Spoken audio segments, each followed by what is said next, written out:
السلام علیکم ورحمۃ اللہ وبرکاتہ نحمده ونصلی ونسلم علی رسولہ الکریم اما بعد اعوذ باللہ من الشیطان الرجیم بسم اللہ الرحمن الرحیم قالوا اتعجبین من امر اللہ رحمۃ اللہ وبرکاتہ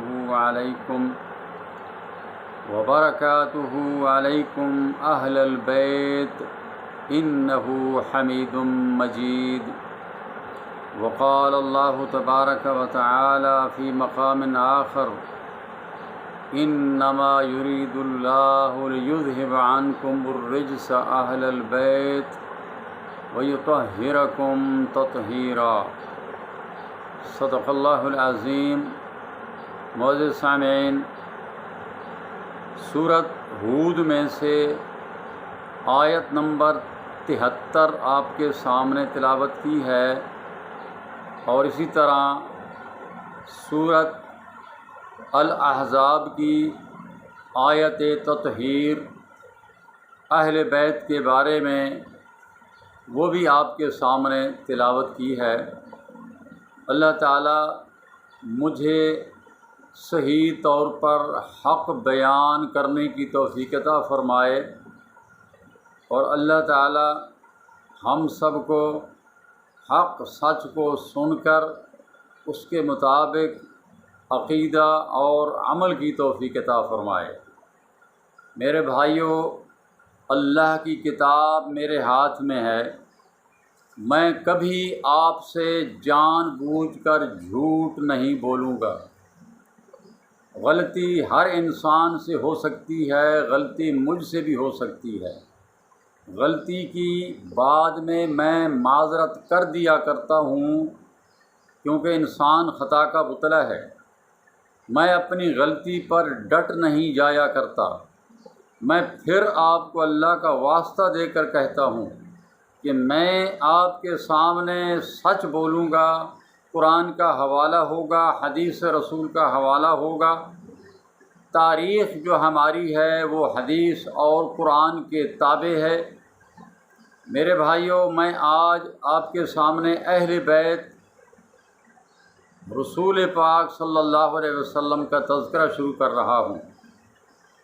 یہ اس کا پہلا حصہ ہے کہ اہل بیت رسول صلی اللہ علیہ وسلم کا کیا مقام ہے، ان کی کیا عظمت ہے۔ بنیادی طور پر آپ سب سمجھتے ہیں، جانتے ہیں، کائنات کے اندر جتنے خاندان نسب گزرے ہیں اور جتنے قیامت تک آنے والے ہیں، تمام خاندانوں اور تمام انساب کے اندر بنو ہاشم اور گھرانہ مصطفیٰ صلی اللہ علیہ وسلم سب سے افضل اور اعلیٰ ہے۔ بلکہ رسول اللہ صلی اللہ علیہ وسلم نے یہاں تک فرمایا کہ قیامت کے دن تمام انساب ختم ہو جائیں گے، صرف میرا خاندان، صرف میرا نسب ہوگا وہاں پر۔ اس سے بڑھ کر کوئی شخص آپ کے سامنے اہل بیت رسول صلی اللہ علیہ وسلم کی تعریف اور کیا کر سکتا ہے؟ آپ مجھے یہ بتائیں، آپ سب سمجھتے ہیں کہ اہل بیت کا لفظی معنی کیا ہے؟ اہل بیت کا لفظی معنی گھر والے ہے، اور اہل بیت رسول سے مراد رسول اللہ صلی اللہ علیہ وسلم کے گھر والے۔ میرے بھائیوں، گھر والوں کا سلسلہ گھر سے جب شروع ہوتا ہے تو میاں بیوی دونوں سے شروع ہوتا ہے۔ میں آپ کو ایک نئے انداز سے واقعہ کربلا ہوں یا اور تاریخی واقعات ہوں، یا صحابہ کا مقام ہو یا اہل بیت کا مقام ہو، میں آپ کو ایک نئے انداز سے یہ بات سمجھانا چاہتا ہوں۔ مرد اور عورت سے گھر تشکیل پاتا ہے۔ اکیلا مرد اہل بیت نہیں ہوتا، اکیلی عورت گھر کے اندر اہل بیت نہیں ہوتا۔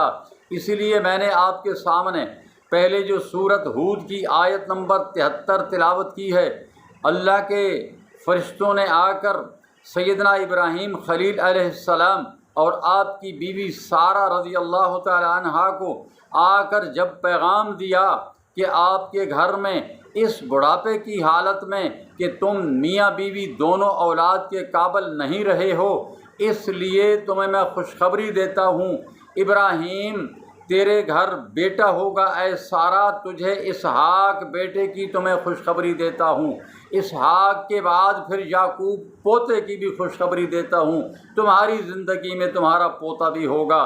تو انہوں نے بڑا تعجب کیا کہ کیسے ہو سکتا ہے۔ سیدہ سارہ نے ایسے کر کے کہا کہ یہ کیسے ہو سکتا ہے، میں بانجھ ہوں، میرا یہ خامد بوڑھا ہو چکا ہے، ہمارے ہاں کیسے اولاد ہوگی؟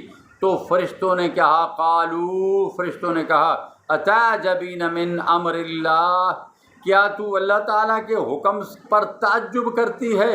رحمت اللہ وبرکاتہ، اس کی تو رحمتیں ہیں اللہ کی اور تم پر برکتیں ہیں، علیکم اہل البیت، اے اہل بیت تم پر۔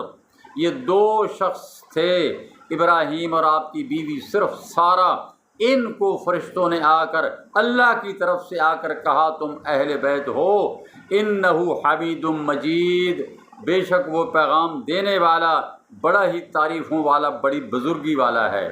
میرے بھائیوں، اسی طرح محمد الرسول اللہ صلی اللہ تعالی علیہ وسلم کا گھرانہ شروع ہوتا ہے سیدہ خدیجہ اور محمد الرسول اللہ صلی اللہ تعالی علیہ وسلم سے۔ یہ گھرانہ ایک تشکیل پاتا ہے، آپ کے گھر آپ کی بیٹیاں پیدا ہوتی ہیں، پہلے زینب پیدا ہوتی ہیں، اس کے بعد ام کلثوم، رقیہ اور فاطمہ، یہ چاروں بیٹیاں، دو بیٹے عبداللہ اور دوسرے قاسم اور عبداللہ کو طیب بھی کہا گیا ہے، طاہر بھی کہا گیا ہے۔ قاسم اور عبداللہ دو بیٹے، چار بیٹیاں سیدہ خدیجہ رضی اللہ تعالیٰ عنہا کے گھر سے، آپ کے بطن سے پیدا ہوئے۔ یہ ایک اہل بیت کا یہ گھرانہ بن گیا۔ ابھی تک اس گھرانے کے اندر صرف وہی لوگ شامل ہوں گے جو بنو ہاشم سے اسلام قبول کر کے آئیں گے، وہ اہل بیت کہلائیں گے، اس کے علاوہ کوئی اہل بیت نہیں کہلائے گا۔ یہ پہلا گھرانہ ہے اہل بیت کا۔ پھر کیا ہوتا ہے اس کے بعد؟ آپ صلی اللہ تعالی علیہ وسلم اور شادیاں کرتے ہیں۔ سیدہ خدیجہ کی وفات کے بعد سودا بنت زمعہ رضی اللہ تعالی عنہا سے نکاح کیا، اس کے بعد سیدہ عائشہ سے نکاح کیا، اسی طرح حفصہ سے، ام حبیبہ سے، میمونہ سے، زینب بنت خزیمہ سے، بنت زینب بنت جحش سے، اسی طرح ماریہ قبطیہ سے 11 شادیاں اللہ کے نبی نے کیں۔ نبی کے گھر رہنے والی اللہ تعالیٰ نے ان کو اہل بیت کہا ہے۔ یہ جو میں نے آپ کے سامنے آیت پڑھی ہے، اس آیت کو آپ اگر پورا سیاق و سباق سے شروع کریں اور اس کو پڑھیں، یہ سورۃ الاحزاب ہے۔ الاحزاب کا یہ رکوع نمبر 4 شروع ہو رہا ہے، یہاں سے یا ایھا النبی قل لازواجک ان کنتن تردن الحیاۃ الدنیا وزینتها فتعالین امتعکن واسرحکن سراحا جمیلا، اور آخر پہ جا کر اللہ تعالیٰ نے فرمایا انما یرید اللہ لیذہب عنکم الرجس اہل البیت ویطہرکم تطہیرا۔ میں آپ کو ایک آیت سنا کر، آیت کا حصہ سنا کر میں آپ کو گمراہ نہیں کروں گا، میں آپ کو پورا سیاق و سباق کے متعلق آگاہ کروں گا۔ آپ یہ سورۃ احزاب 21واں سپارہ ختم ہو رہا ہے، 22واں سپارہ شروع ہو رہا ہے۔ پورا رکوع آیت نمبر 28 سے لے کر آیت نمبر 33 تک یہ پورا رکوع ہے، 34 تک، اور یہ رکوع نمبر 4 ہے سورۃ الاحزاب کا۔ آپ اگر مومن ہیں، آپ اگر سچ تلاش کرنا چاہتے ہیں کہ اہل بیت رسول میں ابتدائی دور پر کون لوگ شامل ہیں، تو آپ قرآن کو اٹھائیں، اس رکوع کو پڑھیں، انشاءاللہ آپ کی تسلی ہو جائے گی کہ اہل بیت اللہ کے نبی کے گھرانے کی بات جب شروع ہوگی تو میاں بیوی دونوں سے شروع ہوگی۔ اولاد میاں بیوی سے ہوتی ہے، اولاد تب ہی اہل بیت میں شامل ہوگی جب باپ اور بیوی، باپ اور ماں ہوں گے۔ اور اس کے بعد انشاءاللہ اگلا حصہ میں پھر آپ کی اولاد کے بارے میں، آپ کی آل کے بارے میں انشاءاللہ اگلا حصہ ہوگا۔ آج میں اسی پر بات ختم کرتا ہوں کہ اہل بیت گھر جہاں سے شروع ہوتا ہے، میاں بیوی سے گھر شروع ہوتا ہے، اولاد جب ہوتی ہے تو میاں بیوی سے ہوتی ہے، پھر وہی اولاد آگے اولاد اہل بیت کہلاتی ہے۔ وما علی الا البلاغ وآخر دعوائی ان الحمد للہ رب العالمین۔